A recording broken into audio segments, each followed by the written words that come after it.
अकाल मृत्यु वो मरे जो काम करे चंडाल का, और काल उसका क्या बिगाड़े जो भक्त हो महाकाल का। जो शिव की आराधना में लगा है, शिव की साधना में लगा है, शिव की उपासना में लगा है, भगवान शंकर को जो एक लोटा जल चढ़ा रहा है, भगवान शंकर को जो मना रहा है, शिव की साधना में जो डूबा हुआ है, भगवान शंकर की आराधना में जो डूबा हुआ है, भगवान शंकर का भजन जो कर रहा है, शंकर की शरणागति जो ग्रहण कर रहा है, शिव के मंदिर तक जो जा रहा है, समझ लेना अगर तुमने शंकर भगवान की शरणागति को ग्रहण किया है तो तुम्हारी दुख की घड़ी में मेरा महादेव खड़ा जरूर मिलेगा, मेरा शिव तुम्हारी दुख की घड़ी में जरूर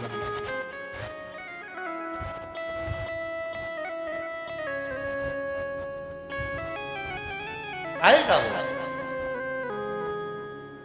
अच्छा जीजी, और रांची वाली मेरी जितनी जीजी बैठी हैं और जितने मेरे जीजा जी बैठे हैं रांची के, और जितने मेरी बेटी बेटा बैठे हैं, जितने मेरे बुजुर्ग माँ बाप बैठे हैं, वो ईमानदारी से बोलना, इतना पानी रात को गिरा, इतनी आंधी तूफान गिरी, तुम ईमानदारी से बोलो, तुमको ये मालूम था कि आज की कथा होगी? मालूम था? मतलब तुम पक्के शंकर जी की छोरी हो, शंकर जी के पक्के बेटा बेटी हो, ये निश्चित। तुम्हें ये महसूस था कि कुछ भी हो, अभी सियोर वाला बाबा आके मोबाइल पे बोला नहीं है कि कथा हो नहीं होगी, ऐसा कुछ आके बोला नहीं, मतलब कथा कथा। और सबसे बड़ा मेरी रांची की जीजियों को जो उत्साह है, मेरी रांची के मेरे जीजा उनका जो उत्साह है, एक बेटी ने तो राखी भेजी है, पहला पत्र उसी का पढ़ रहे हैं, हमारी बहन का, ठीक है? किसने भेजी है? जरा हाथ उठाए, आप ही हो? प्रणाम आपके चरणों में मेरी बहन, एक बार जोरदार ताली हो जाए। सबसे पहला पत्र है, रक्षाबंधन का रक्षा सूत्र भेजा है। अच्छा, मेरा नाम मंगला भूषण है, मेरे पति का नाम राकेश कुमार है, मैं कुंदाग ऋषभ नगर रांची की हूँ, मेरा मोबाइल नंबर ये है। सबसे पहले तो मैं रांची आने के लिए हम सभी रांची वासियों की तरफ से बहुत बहुत धन्यवाद और प्रणाम, साथ में श्री शिवाय श्री शिवाला समिति के सभी सदस्यों को धन्यवाद, जिन्होंने आपकी कथा का आयोजन करवाया। आप कहते हो ना गुरुदेव कि हम सब आपकी बहनें हैं, तो इसी बात पर मोहर लगवाने के लिए मैंने राखी लाई हूँ और इंतजार कर रही हूँ कि आप रांची आए, मैं आपके राखी दूं। और गुरुदेव, हम चाहते हैं जब रक्षाबंधन का त्योहार आए तब आपकी बहनों को आपकी तरफ से हिचकी आए, तो हमको लगे कि हमारी बहनों को लगे कि शिव ने हमारे ऊपर कृपा करी, करुणा। कितना उत्साह,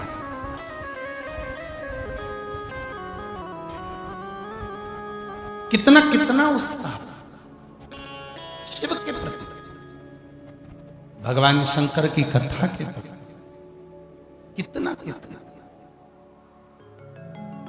महाराज, हमको तो लग रहा है कि रांची झारखंड के लोगों को देवघर में जाकर जरूर प्रार्थना करी होगी कि हमारी रांची में जल्दी आना बाबा।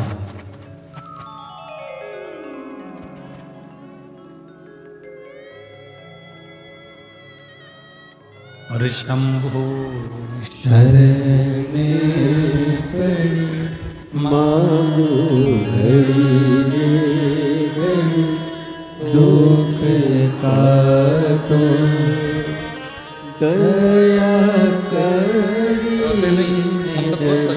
शरण आप शंभो शरण पड़ी मानो घड़ी घड़ी दुख काटो दया करीने दर्शन आपो शंभो शरण पड़ी मानो घड़ी घड़ी दुख काटो दया करीने दर्शन आपो शंभो शरण पड़ी मानो घड़ी घड़ी दुख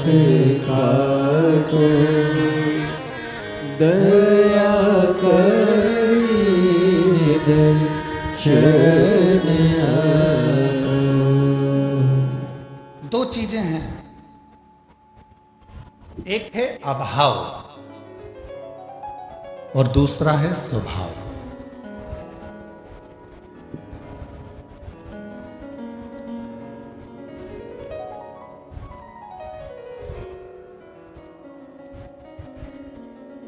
अभाव है तो उसका कोई ना कोई हल निकल सकता है। धन का अभाव है, एक ना एक दिन धन तुम्हारे पास आएगा। भूमि का अभाव है, एक ना एक दिन भूमि तुम्हारे पास आएगा। संतान का अभाव है, एक दिन संतान भी तुम्हारे यहां जरूर आएगा। एक है अभाव, दूसरा है स्वभाव। अभाव एक ना एक दिन समाप्त हो सकता है, पर स्वभाव जो व्यक्ति की सबसे बड़ी पूंजी है, स्वभाव जो व्यक्ति के जीवन का सबसे बड़ा धन है, आज के व्यक्ति के पास में स्वभाव की बहुत कमी है। स्वभाव, कई माताएं अपने अपने पतियों से भी कह देती हैं तुम्हें नौकरी नहीं करना, कोई बात नहीं, धन का अभाव है चलेगा, घर में पैसा नहीं आ रहा, कोई बात नहीं, पैसे का अभाव है चलेगा। पर पत्नियां कई बार अपने पतियों से कह देती हैं धन का अभाव चलेगा, पर निवेदन है तुम अपने स्वभाव का अभाव मत करो। क्यों चिड़चिड़ करना? धन नहीं आ रहा ना चलेगा, पैसा नहीं आ रहा ना चलेगा, वैभव नहीं आ रहा ना चलेगा, पर अपने स्वभाव का अभाव मत करो। स्वभाव को चिड़चिड़ा मत करो, स्वभाव को गुस्सेला मत करो। भगवान शंकर को पाने के लिए दुनिया के लोग कहते हैं कि धन की जरूरत पड़ती है, हमारे पास में धन नहीं है, हमारे पास में धन का अभाव है। कोई कहता है हमारे पास में यहाँ बैठने का अभाव है, कोई कहता है हमारे पास में संपदा का अभाव है, कोई कहता है कि हमारे पास में इसका अभाव है, हमारे पास में बेलपत्री का अभाव है, हमारे पास में चावल के दाने का अभाव है, हमारे पास में ये अभाव है। पर शिव महापुराण की कथा कहती है, भगवान शंकर का चरित्र कहता है कि मेरे शंकर भगवान, मेरे उघड़दानी, मेरे शंभु धन के अभाव से नहीं, मेरे शंकर भगवान आपके स्वभाव से प्राप्त होते हैं। आपका स्वभाव क्या है?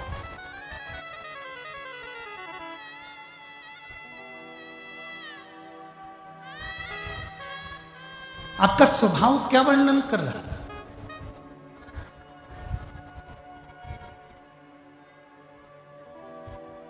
आपका स्वभाव क्या बोल रहा है?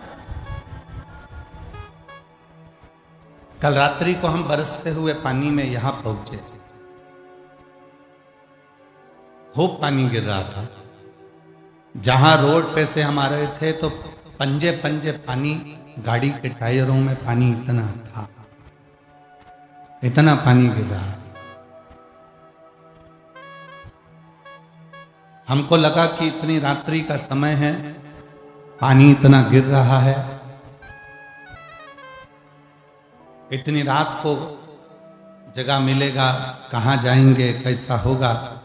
पर श्री शिवाला सेवा समिति के सदस्य बरसते पानी में बिना छाता लगाए और धड़धड़ाती हुई बिजली कड़कने में भी वो रोड पर खड़े होकर इंतजार करते रहे कि गुरुजी आने वाले हैं और उनको लेकर चले।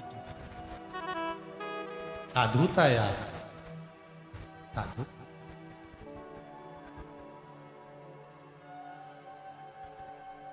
और मैं यहां की मीडिया को, सारी दुनिया की मीडिया देखी पर रांची की जैसी मीडिया नहीं देखी। यहां की मीडिया को, प्रिंट मीडिया को, सोशल मीडिया को, यहां के पत्रकार बंधुओं को धन्यवाद देता हूं। इतना पानी गिरने पर, इतना 2 बार 3 बार टेंट के उड़ने पर भी रांची के पत्रकार बंधुओं ने हमेशा अच्छा ही लिखा, जिससे यीशु महापुराण की कथा अच्छे से हमारी रांची में हो जाए। मैं यहाँ की प्रिंट मीडिया को, यहाँ के पत्रकारों को, यहाँ की सोशल मीडिया को, यहाँ के एक एक मीडिया कर्मियों को, यहाँ के यूट्यूबरों को धन्यवाद देता हूँ। ऐसे यूट्यूबर, आपने अपनी माता की गोद को सम्मानित करा कि इतनी सारी मेरी जीजियाँ, इतने सारे लोग शिव भक्त इस कथा का इंतजार कर रहे हैं और कैसे भी कथा रांची में हो जाए। कैसे मैं धन्यवाद देता हूं। यहाँ शिव भक्ति में क्या चाहिए? शंकर भगवान को तुम्हारे धन का अभाव है, कोई बात नहीं। तुम्हारे पास चढ़ाने के लिए चावल का दाना भी नहीं है, कोई बात नहीं। बेलपत्र भी नहीं है, कोई बात नहीं। तुम्हारे पास कुछ भी नहीं है भगवान को देने के लिए। 33 कोटि देवता में केवल देव अधिदेव महादेव एक ऐसे हैं जो तुमसे ना धन मांगते हैं, ना संपदा मांगते हैं, ना वैभव मांगते हैं। वो तो केवल तुम्हारा अच्छा स्वभाव मांगते हैं कि तू अपने घर में जिस दिन अच्छे से रहना चालू कर देगा, उस दिन मेरे शिव कहते हैं कि तू मेरा हो जाए, तू मेरा अच्छा स्वभाव।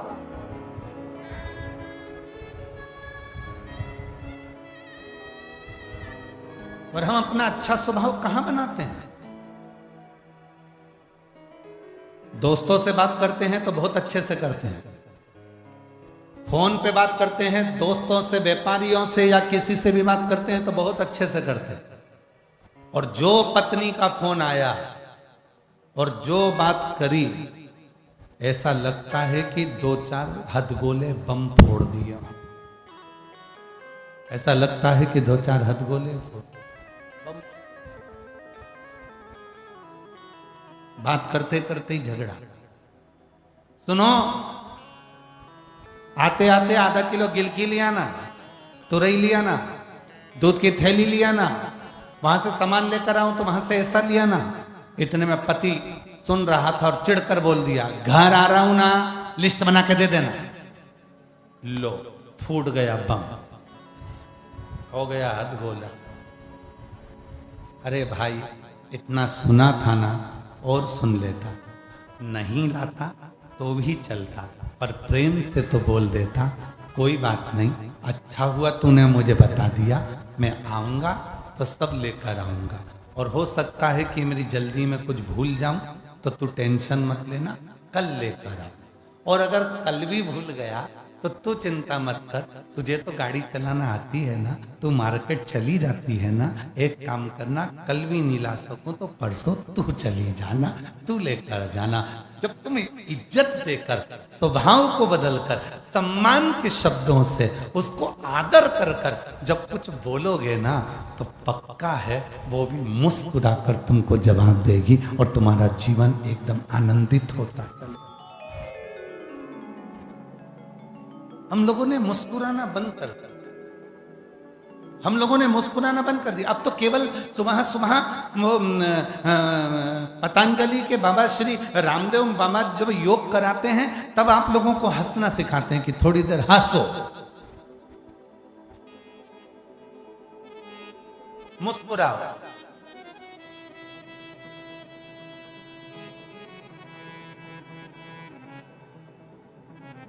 और क्या करे भारत का संत, और क्या करे भारत का साधु?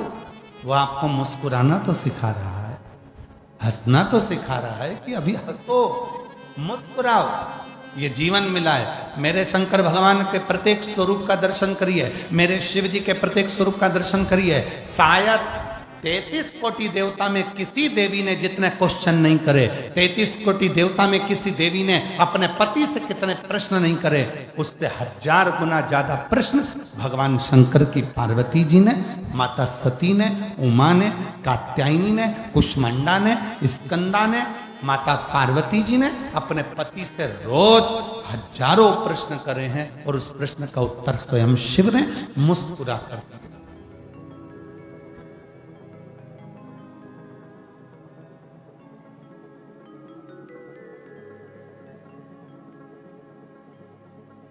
कोई भी प्रश्न का उत्तर हमेशा मुस्कुरा कर दे। हजारों प्रश्न माता पार्वती जी ने करे और शिव जी ने सारे प्रश्नों का उत्तर मुस्कुरा कर।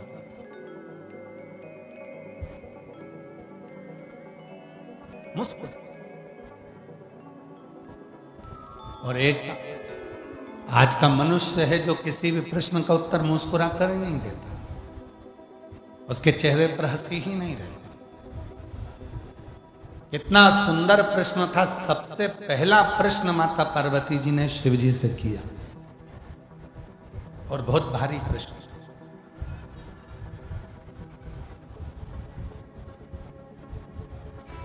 पार्वती जी ने शंकर भगवान से एक प्रश्न किया, हीन और दीन ये दो शब्द,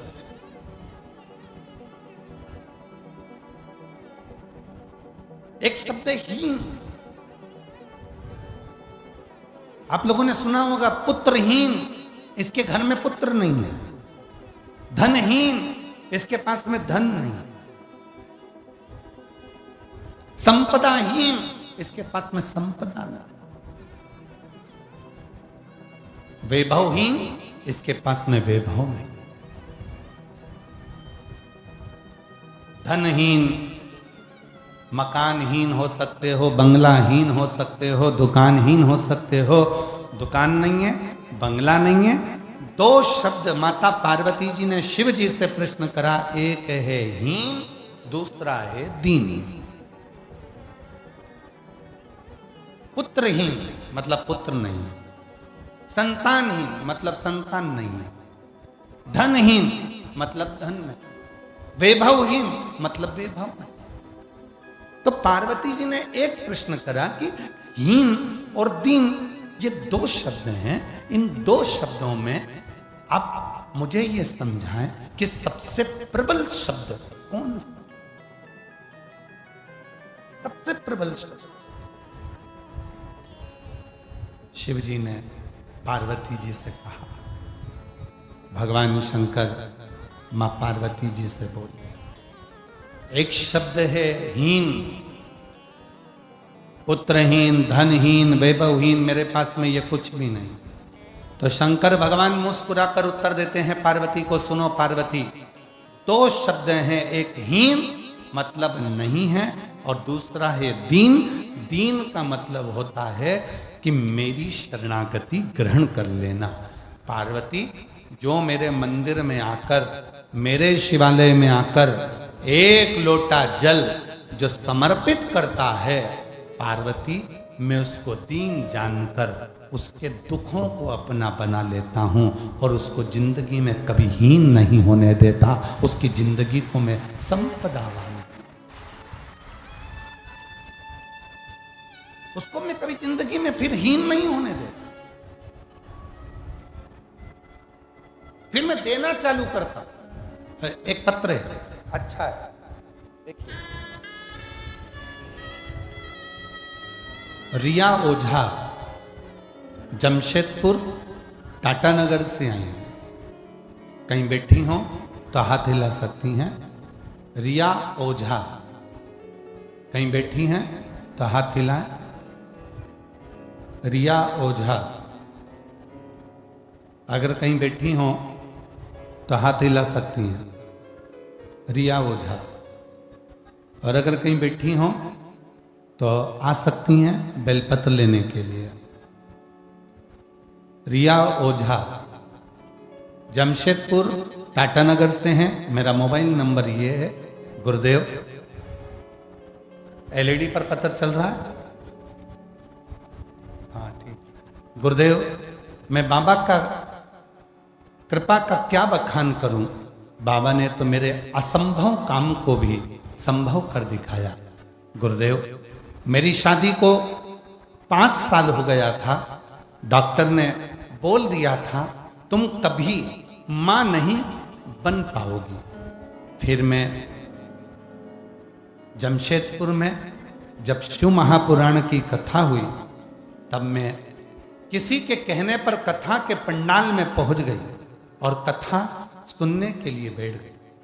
वहां पर जितनी मेरी बहनें आई थी सब एक ही बात कर रही थी कि तू चिंता मत कर, कथा सुनकर जब यहां से जाए तो यहां की मिट्टी को अपने पेट पर गर्भ पर लगाकर जाना, बाबा तुझे औलाद जरूर देगा। गुरुदेव, 7 दिन पंडाल में बैठकर कथा सुनी। बाबा की ऐसी कृपा हुई कि अगले 3 महीने के बाद पता चला कि मैं मां बनने वाली हूं। और बाबा की कृपा से 18/11/2024 को मेरे घर में बेटे ने जन्म लिया। अब मैं बाबा को प्रणाम करने के लिए यहाँ आई हूँ। मेरा नाम रिया ओझा, जमशेदपुर टाटा से आई हूँ। मेरा मोबाइल नंबर ये है। अब पत्र में लिखा, डॉक्टर ने बोल दिया था कि तुम कभी मां नहीं बन सकती, तुम कभी मां नहीं बन सकती, ये डॉक्टर बोल दिया। विश्वास, भरोसा, दृढ़ता। शिव महापुराण की कथा में पार्वती जी ने पहला प्रश्न यही किया कि हीन में और दीन में क्या अंतर है। शिव जी कहते हैं हीन, कोई पुत्रहीन हो सकता है, कोई संतानहीन हो सकता है, कोई धनहीन हो सकता है, कोई वैभवहीन हो सकता है। उनके पास में वैभव नहीं होगा, धन नहीं होगा, संतान नहीं होगी। पर पार्वती जो मेरे शिवालय में आकर 1 लोटा जल चढ़ाना प्रारंभ करते हैं, जो मुझे भजना प्रारंभ करते हैं, फिर वो मैं उसको दीन समझने लगता हूं। दीन का मतलब होता है मेरा अपना। दीन का मतलब होता है जिसने सर्वस्व मुझ पर छोड़ दिया हो। पार्वती फिर वो दीन में उसको जानकर किसी भी तरह से उसको हीन नहीं रहने देता। फिर उसको जो दुख होता है उस दुख को मैं समाप्त कर कर रहता हूँ और उसकी गोदी भर कर रहता हूँ। ये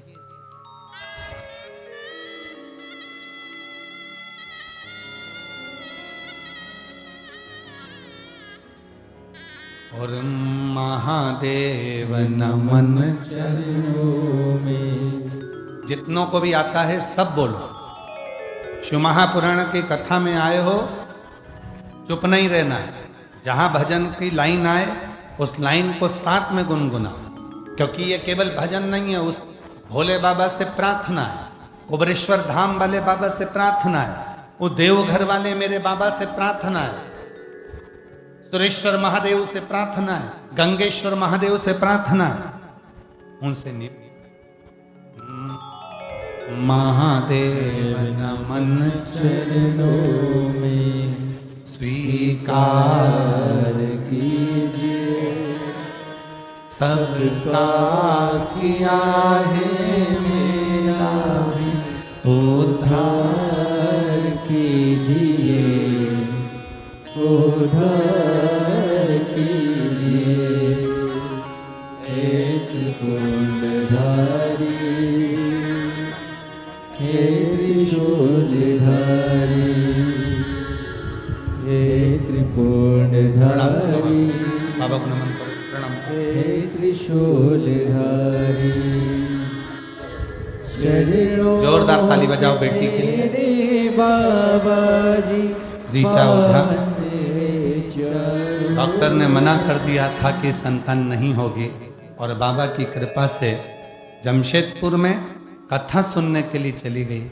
7 दिन पंडाल में रहकर कथा सुनकर वहां की मिट्टी को गर्व से लगाती, और बाबा की कृपा से संत रोते नहीं, अब तो खुश हो जाते हैं। शरणों में तेरे बाबा रे पावन है चारों। आंसू पोंछ के जाओ, आंसू पोंछ कर, आंसू पोंछ, अच्छा खुश खुश होकर जाओ, फिर दिया ना। पूजे सीतारा महादेव नमन चरणों में स्वीकार कीजिए। सबका किया है मेरा भी उद्धार कीजिए, उद्धार कीजिए। है त्रिपुंडधारी, है त्रिशूलधारी, है त्रिपुंडधारी, है त्रिशूलधारी। चरणों में तेरे बाबा जी पावन है चारों धाम। चरणों में तेरे बाबा जी पावन है चारों धाम। तेरी देव करते वंदना, पूजे सीतारा। हो जाए पूरी कामना, हो जाए पूरी कामना। उपकार कीजिए, सबका किया है मेरा भी उद्धार कीजिए, उद्धार कीजिए। शिव से मन की बात को करें। हम तो कहेंगे जितने भी शंकर के भक्त हैं, जितने भी शंकर भगवान को एक लोटा जल चढ़ाने वाले हैं, जितने भगवान शंकर की साधना करने वाले, जितने शिव की उपासना करने वाले, जितने देवघर में जाकर बाबा को गंगा जल चढ़ाने वाले हैं, कांवड़िए हैं, जितने भगवान शंकर के भक्त हैं, उपासना करने वाले, शिव की साधना करने वाले, शंकर के मंदिर का दर्शन करने वाले, या अपने माता पिता को नमन करने वाले, अपने बुजुर्गों का आदर करने वाले जितने भी हैं, वो हीन नहीं है, वो दीन है। और दीन है तो वो शंकर की कृपा से एक न एक दिन निहाल होकर ही रहते हैं, उन पर शिव कृपा कर कर ही रहते हैं। वो दीन है।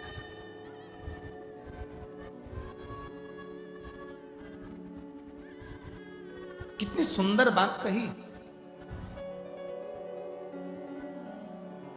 देवराज नाम का ब्राह्मण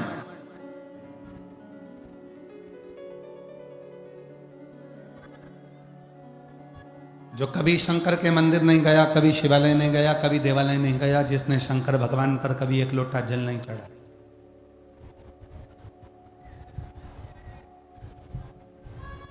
जिसने भगवान शंकर की कभी साधना नहीं करी,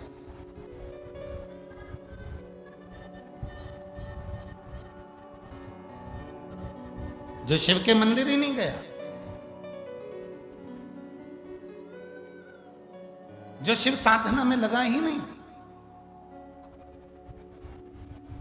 ब्राह्मण होने के बाद भी चोरी करता है,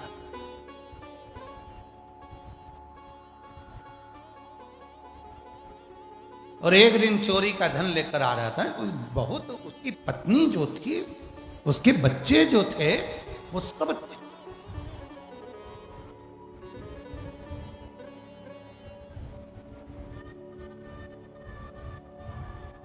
संसार का कोई बेटा अपने बाप से कभी नहीं कहता कि पापा मुझे चोरी कर कर मोबाइल ला कर देना। संसार की कोई पत्नी अपने पति से यह नहीं कहती कि मुझे चोरी कर कर धन ला कर देना। पत्नी कहती है कि तुमसे विवाह हुआ है, बस मेरा पेट भर देना, भूखी ना रहूं, बच्चे भूखे ना रहें, परिवार में सब सुख हो, पत्नी कभी ये नहीं कहती कि तुम चोरी कर कर लाना, कि डाका डाल कर लाना, कि कहीं से लूट कर लाना। है कोई पत्नी? कभी सुना तुमने कि किसी पत्नी ने अपने पति से कहा है कि चोरी कर कर लेकर आओ, डाका डाल कर लेकर आओ? बच्चों ने कहा हो कि पापा मुझे अच्छे स्कूल में पढ़ाना है तो मुझे तुम चोरी कर कर लेके आना, डाका डाल कर लेकर आना। ना कभी कोई बच्चे अपने पिता से कहते हैं कि चोरी करो, और ना कोई पत्नी अपने पति से कहती है कि चोरी करो। क्यों? क्योंकि उसको मालूम है व्यक्ति को अपने कर्म का दंड भोगना पड़ेगा, उसको मालूम।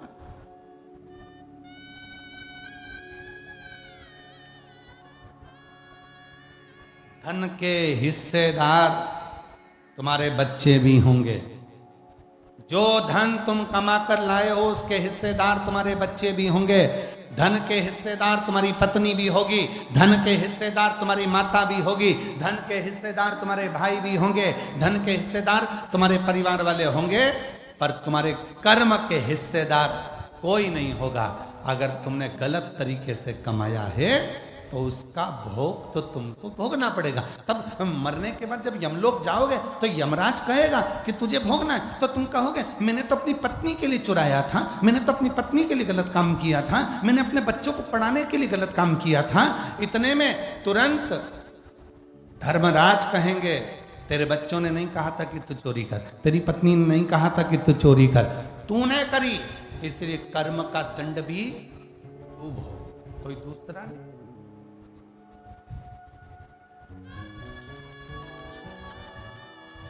मत बुरे कर्म कर बंदे वरना पछताएगा, भगवान की आंखों से तू बच नहीं पाएगा, तू बच नहीं पाएगा। अरे ओ अज्ञानी मत कर नादानी, तुम्हारे कर्म का भोग तुम्हें भोगना है, तुम्हारे कर्म का दंड तुमको पाना है, तुम्हारे कर्म का भोग तुमको देखना है, कोई दूसरा नहीं भोगेगा, तुमको भोगना है। हम फिर निवेदन करें, अपने को छींक आई है तो छींकना अपने को पड़ेगा, अपने को खांसी आई है तो खांसना अपने को पड़ेगा, अपने को पेट में दर्द हुआ है तो दवाई अपने को खाना पड़ेगी, और अपने किए गए कर्म का भोग भी अपन को ही भोगना पड़ेगा, कोई दूसरा नहीं भोगेगा।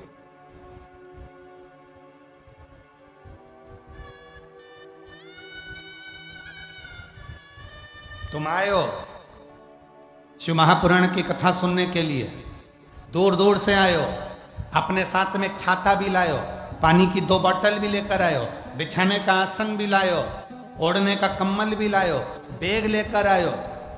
किसके भरोसे?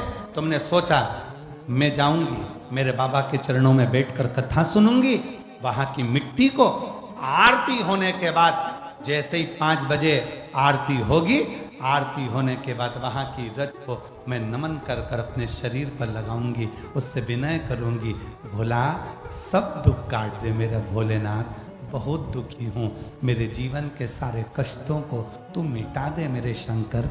मैंने सुना है ब्रह्मा ब्रह्म लोक में रहते हैं, भगवान विष्णु बैकुंठ लोक में रहते हैं, इंद्र लोक में रहते हैं, मैंने सुना है शिव तुम तो पृथ्वी लोक में रहते हो, तो तुम ही तो मेरा दुख मिटाओगे। इसलिए मेरे बाबा मैं आपकी रज को, मिट्टी को, यहाँ की धूल को मैं नमन करती हूँ कि मेरा दुख तुम मिटाओ।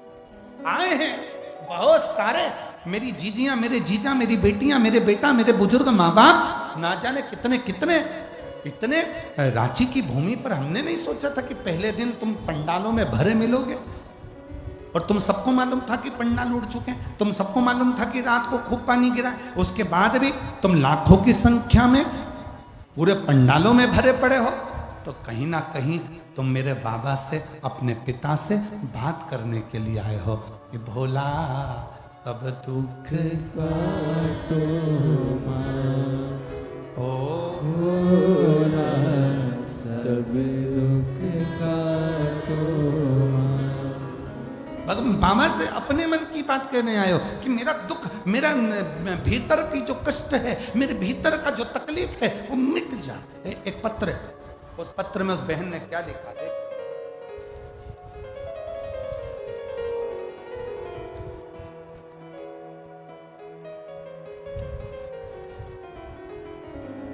राजकुमार प्रजापति, सविता देवी प्रजापति, पता मुकुंदगंज हजारीबाग, मोबाइल नंबर ये है। मैं मुकुंदगंज हजारीबाग से आई हूँ, कहीं बैठी हूँ तो हाथ हिला सकती हैं। मुकुंदगंज हजारीबाग से हैं राजकुमारी प्रजापति, सविता देवी प्रजापति। हाथ हिलाइए, आप ही हैं? ऐसा हाथ हिला दो एक बार। हाँ, आ जाइए, आ जाओ। एक बार वापिस हाथ हिला दीजिए, एलईडी के पास में है। हाँ, एक बार वापिस हाथ हिला, फिर से हाथ हिलाओ एक बार। हाँ ठीक है, आ जाइए। राजकुमार प्रजापति, सविता देवी प्रजापति, पता है मुकुंदगंज हजारीबाग, मेरा मोबाइल नंबर ये है। 2022 से आपकी कथा सुन रही हूँ। एक लोटे जल का क्या बखान करूं। मेरा बेटे की उम्र 17 साल है। मेरा बेटा पिछले 3 सालों से एक तबीयत खराब हो चुकी, रांची के बड़े बड़े डॉक्टरों को दिखा दिया, फिर भी बीमारी का कोई पता नहीं चल पा रहा। सभी डॉक्टर बोलते हैं कि जिंदगी भर दवाई चलेगी, ये ठीक नहीं हो सकता। बड़ी कष्ट में हूं गुरुजी। तब कथा में पशुपति व्रत के बारे में सुना था। मेरा पहला पंडाल, मैंने ये सुना कि पंडाल में बैठकर कथा सुनो और वहां की मिट्टी को नमन करो। आप कहते हो कि डॉक्टर शंकर का एक रूप होते हैं, तो डॉक्टर को हम शंकर भगवान मानते हैं, क्योंकि आप ही तो कथा में कहते हो कि डॉक्टर शंकर हैं, शिव हैं। हम डॉक्टर को शिव मानते हैं। आप कहते हो कि डॉक्टर का इलाज कराओ, हम डॉक्टर का इलाज भी करवाते हैं। साथ में आप कहते हो डॉक्टर का इलाज कराओ, डॉक्टर जो दवाई दे उसको कुंदकेश्वर महादेव के नाम से खाओ और पंडाल में बैठकर वहां की मिट्टी को नमन कर कर शरीर पर लगाओ। हम कथा के पंडाल में देवघर पहुंच गए। देवघर कथा सुनी, अपने बेटे को भी लेकर गई, वहां कथा सुनाई, वहां की मिट्टी को शरीर पर लगाया। गुरुदेव 3 साल से बेटे को दवाई चल रही थी और डॉक्टर ने कहा था वो दवा बंद नहीं होगी। 10,000 रुपए की दवा आती थी जो कि 15 दिन चलती, 15 दिन बाद फिर 10,000 की दवा आती। मेरे बेटे को ना जाने क्या हुआ। गुरुदेव जब से देवघर की कथा सुनकर आए, वहां की मिट्टी को अपने बेटे के शरीर पर लगाए, तब से 10 रुपए की दवा भी मेरे बेटे को देना नहीं पड़ती। अब मेरा बेटा पूर्ण तरह से ठीक हो गया। मैं बाबा को यहाँ नमन करने के लिए आई हूँ, शिव को प्रणाम करने के लिए।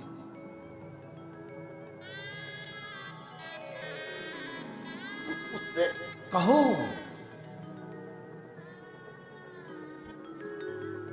जितनी मेरी जीजी आई, जितने मेरे जीजा आए, जितने मेरी बेटियां, बेटा, मेरे बुजुर्ग माँ बाप, तुम जितने बैठे हो, आज अपने आप को धन्यवाद कहना, शिव जी को धन्यवाद देना और ये शिवाला सेवा समिति को धन्यवाद देना कि आज तुमने हमारी जिंदगी को सार्थक कर दिया, जो रांची में शिव महापुराण की कथा करवा मिल गई।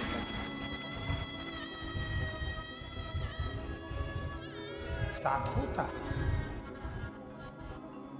ऐसे दयालुनाथ से रिश्ता बनाइए। आपकी आवाज नहीं आ रही है, मेरे हमारी व्यासपीठ तक आवाज पहुंचना चाहिए। दमदारी से बोलो जरा, बहन भाई बैठे हैं बात करने के लिए, अच्छे से बोलो। ऐसे दया, बहुत बढ़िया।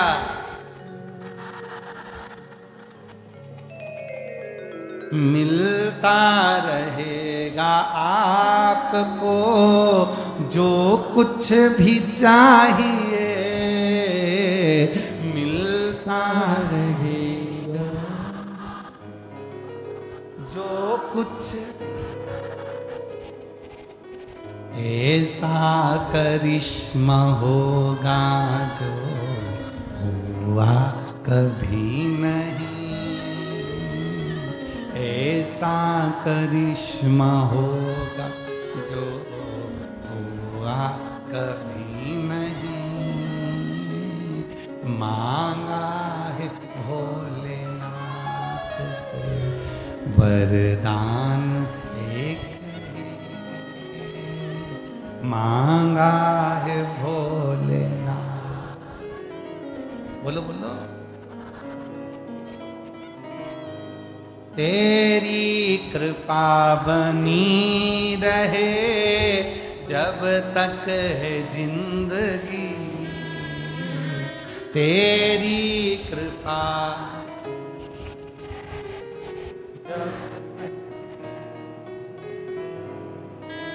मांगा है भोलेनाथ से वरदान,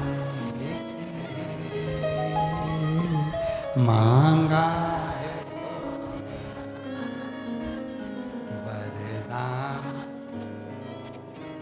सार्थक जिंदगी तब है जब तुम भगवान शिव की शरणागति ग्रहण कर लो, और जिस दिन तुम दीन हो गए, जिस दिन तुम परमात्मा के हो गए, जिस दिन तुमने सोच लिया मेरा संपूर्ण जीवन जो कुछ भी है वो शिव का है, समझ लेना उस दिन तुम दीन हुए।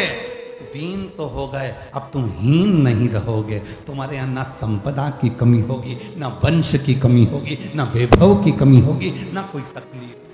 जो दीन हो गया, जो भगवान का हो गया, जो शिव की शरणागति का हो गया, जो शंकर भगवान का हो गया, फिर जो दीन बन जाता है, परमात्मा का हो जाता है, फिर वो हीन नहीं रहता है, फिर उसे शिव सब कुछ दे देते, सब कुछ।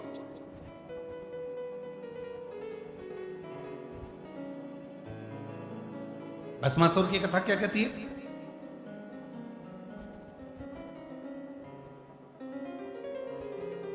सुन लिया था भस्मासुर ने शिव जी की आराधना करना है। धर्म पत्नी ने कह दिया भस्मासुर को, जो देते हैं शंकर भगवान देते हैं।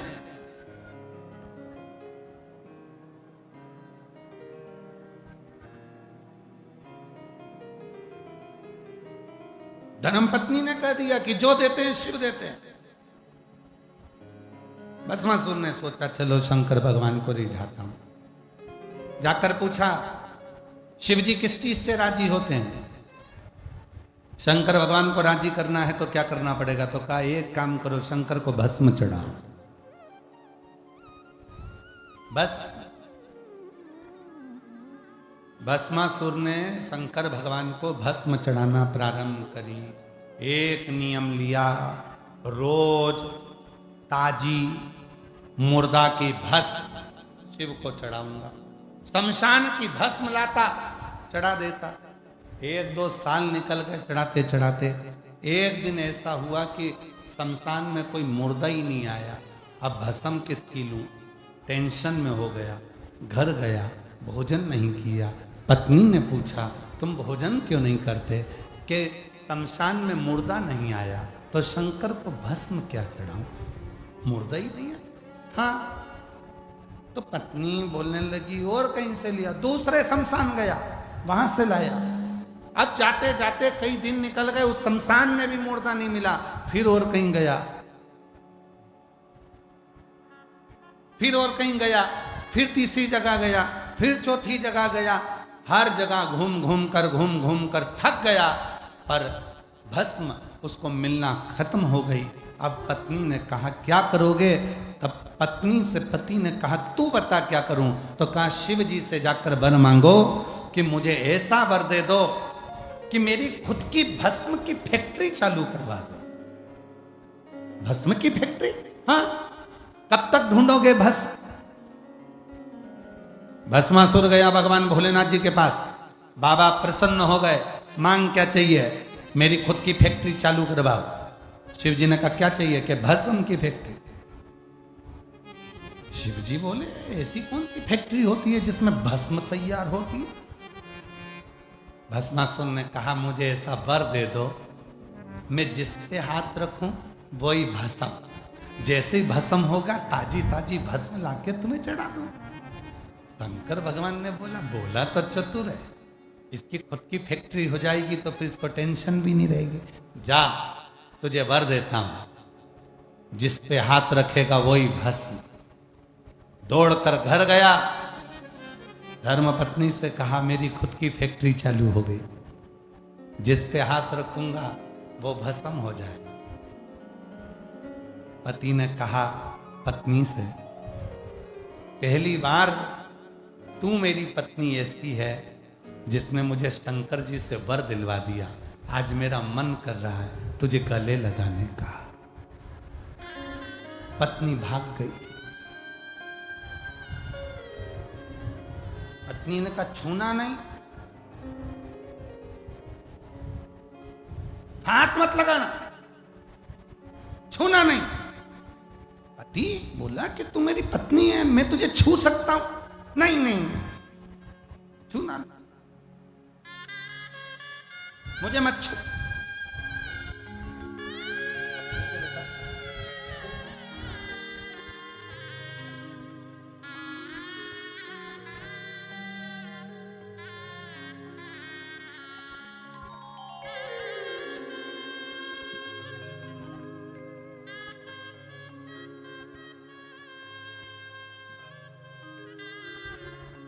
दीदी बता रही है, डॉक्टर ने कह दिया था कि जिंदगी भर दवाइयाँ चलेगी, ये ठीक नहीं होगा।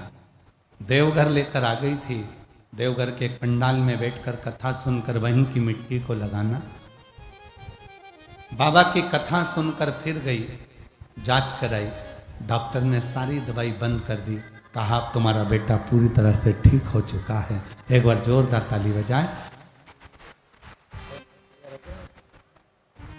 अभी 10वीं में भी अच्छे नंबर से पास हो गया है। एक बार जोरदार ताली बजाकर साथ। पत्नी ने कहा मुझे छूना नहीं, भस्मासुर करता। पत्नी कह रही है छूना नहीं मुझे। पत्नी भागी। पति ने कहा क्यों ना छू। पत्नी कहती है नहीं, मैं जानती हूं शंकर भगवान को, मैं शंकर भगवान को जानती हूं, उन्होंने तुम्हें झूठा वरदान दिया होगा। पति कहते झूठा वरदान? हाँ, एक बार जाओ वापिस शंकर जी के पास, प्रैक्टिकल करके देखो। शिव जी के पास जाकर प्रैक्टिकल। हाँ, जिसने फैक्ट्री खुलवाई है माल सबसे पहले उसी को दो। भस्मासुर गया। शिव जी ने पूछा क्या बात है भस्मा, आज कैसे आ गया? भस्मासुर कहने लगा मेरी पत्नी कह रही है कि तुम झूठा वर देते हो। शंकर भगवान बोले हमें लोग सत्यम शिवम सुंदरम के नाम से जानते हैं, और तेरी पत्नी कह रही है कि झूठा वर देते हैं। हाँ, इसलिए मेरा मन है कि मैं तुम्हारे सिर पर हाथ रखकर देखूंगा कि तुम भस्म होते कि नहीं हो। शंकर भगवान बोले अगर मैं ही भस्म हो जाऊंगा तो भस्म किस पे चढ़ाएगा? भस्मासुर बोला प्रभु मैंने सुना है कि मेरे हृदय में भी शंकर बसे हैं, अगर तुम भस्म हो भी गए तो तुम्हारी भस्म मैं अपने ऊपर चढ़ा। शंकर भगवान बोले गजब का भगत है। अब भस्मासुर आगे आया, अब शंकर भगवान पीछे खसक गए। भस्मासुर और आगे आया, शंकर भगवान और पीछे खसक गए। भस्मासुर और आगे आया, शंकर भगवान पार्वती के पास चले गए। पार्वती जी बोली बहुत घबराए हुए दिख रहे हो, इतने टेंशन में तो तुम कभी नहीं दिखे, क्या बात है? शिव जी ने कहा भस्मासुर आया है तो तुम्हारा भगत है, तुम्हारा ही चेला है। कई बार भगवान शंकर भी अपने भक्तों से परेशान हो जाते, कई बार। एक हमारे ही सीहोर के पास में एक गांव में एक भगत रहता है, हम उसका नाम नहीं बोलेंगे, पर वो उसके पास वो इतना काम धंधे से फ्री हो और शंकर जी के मंदिर में बैठ के शंकर जी को दिन भर नहलाता ही रहे, लोटा भर के जल चढ़ाता ही रहे, चढ़ाता रहे। नदी में से पानी भरे चढ़ाए, तालाब में से पानी भरे चढ़ाए, तालाब में से पानी भरे चढ़ाए, तालाब में से पानी भरे चढ़ाए, खूब चढ़ाए, खूब चढ़ाए, खूब चढ़ाए।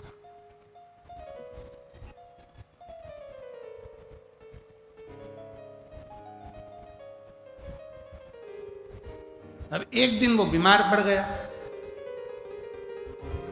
सूचना आई कि गुरुजी वो शंकर जी का बहुत बड़ा भगत है और अपने सीओर के पास में रहता है, और वो बीमार पड़ गया। वो तो जल चढ़ाता था, इतना जल चढ़ाता था, वो तो इतना जल चढ़ाता था, वो तो कम से कम 100-150 बाल्टी पानी शंकर जी को चढ़ा देता था, और कभी कभी तो सावन के महीने में 2-2 हजार बाल्टी शिव जी को चढ़ा देता।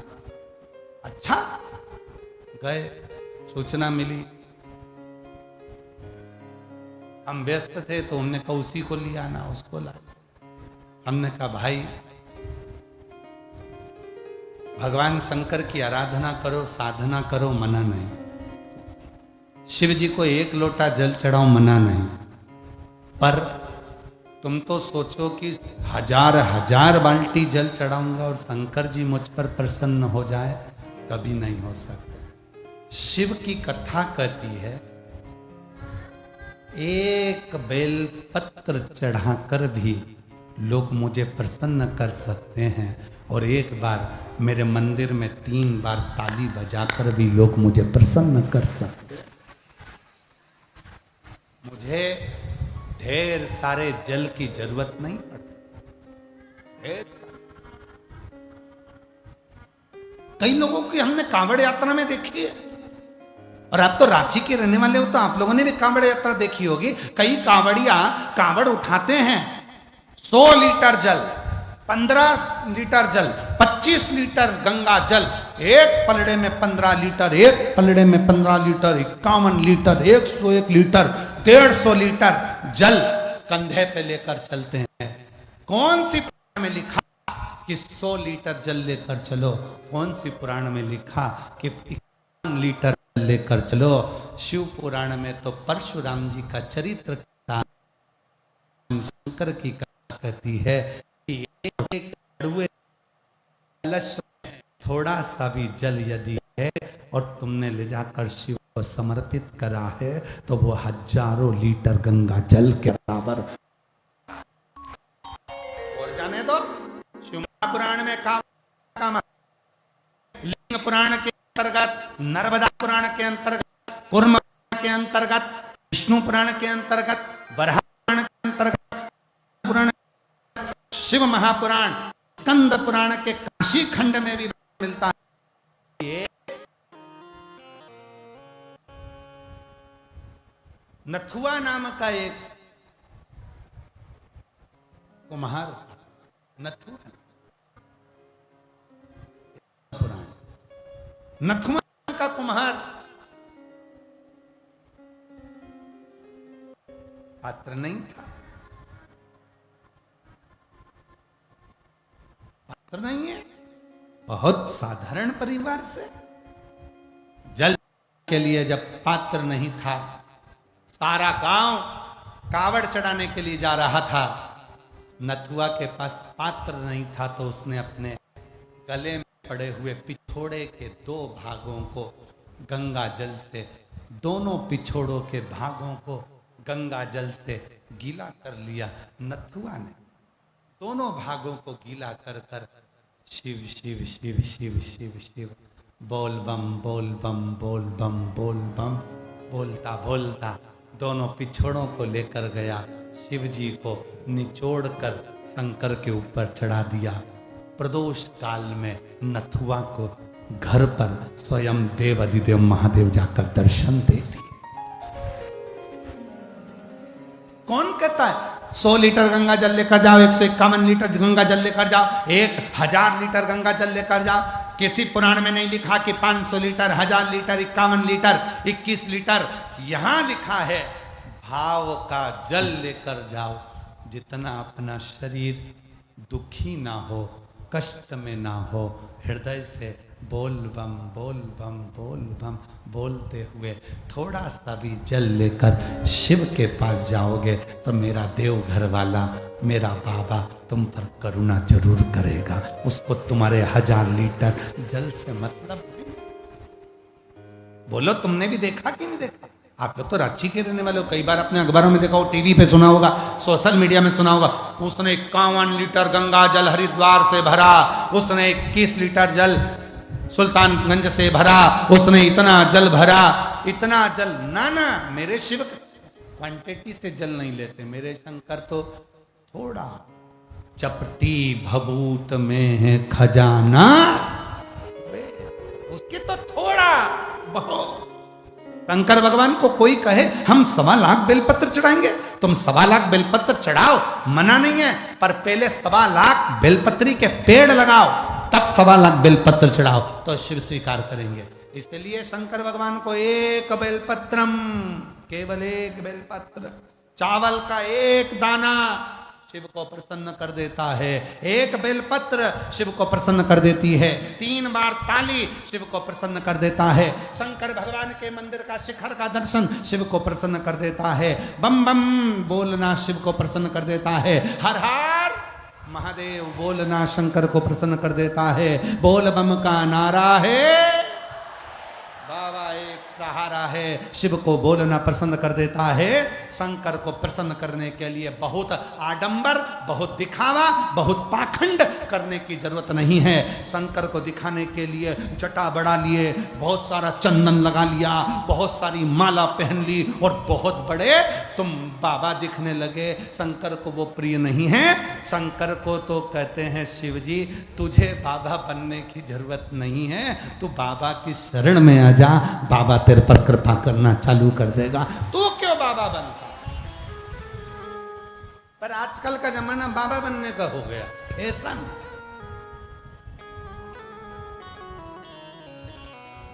क्यों?